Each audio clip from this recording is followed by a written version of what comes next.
Hi everyone, I hope you're doing well. This is Scratchboard Art and Stuff, and my name is Bob Bickle. And the image you see is of a deer that I did a scratchboard of. It's a couple days before Christmas, and I thought I'd do this for my wife. I hope you enjoy the video.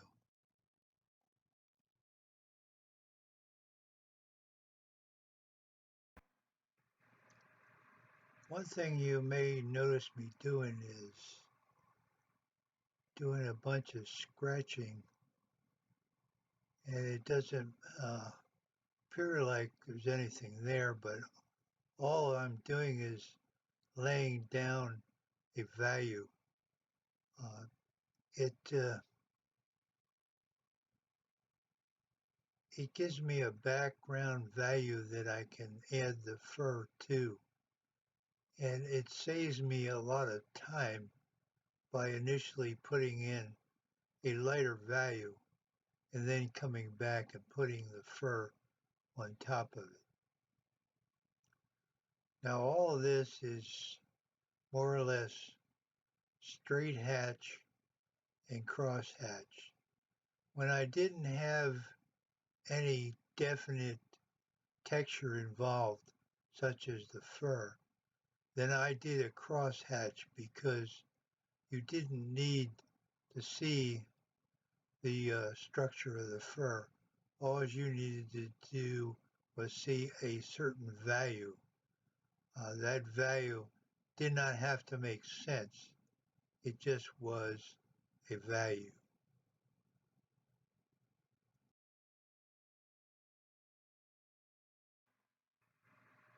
And one thing about putting in a lighter value, like any other kind of art, you start out with a lighter value and increase that value as you go along.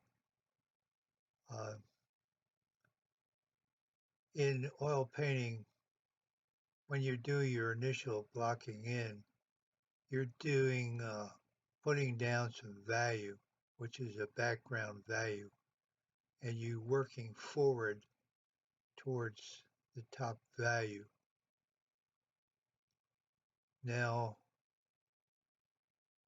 Scratchboard takes a lot of time, and you have to creep up on your uh, final value.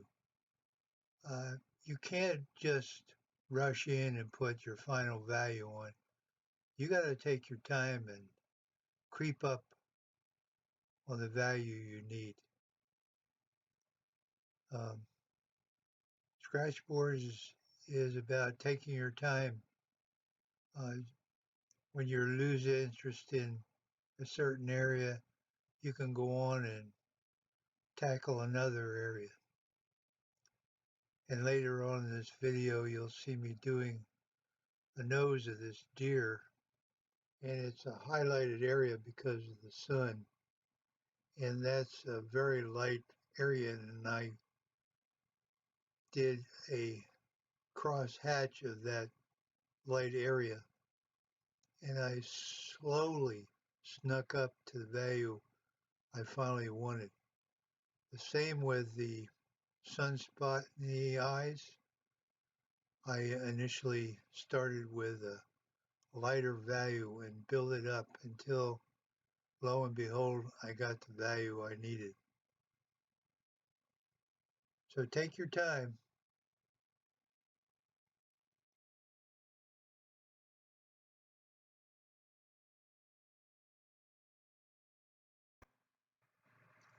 One other thing you may notice that I'm doing is most of the time my hand is resting on that contact paper, and that contact paper is over the area I've already scratched.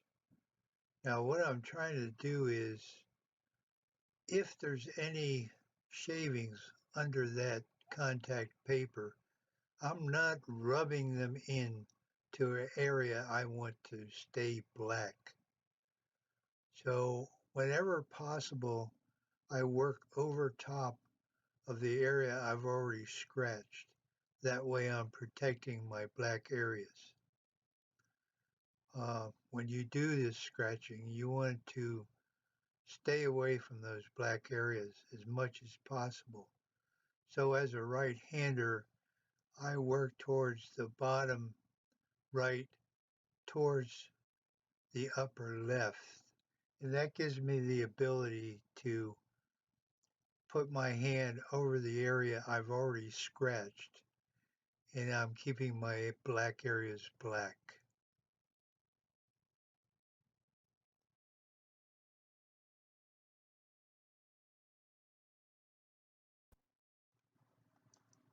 Well, everyone, this is about the end of this video. I sure hope you enjoyed it. And if you did, please subscribe and give me a thumbs up. And if you're so inclined, ring that bell for future videos.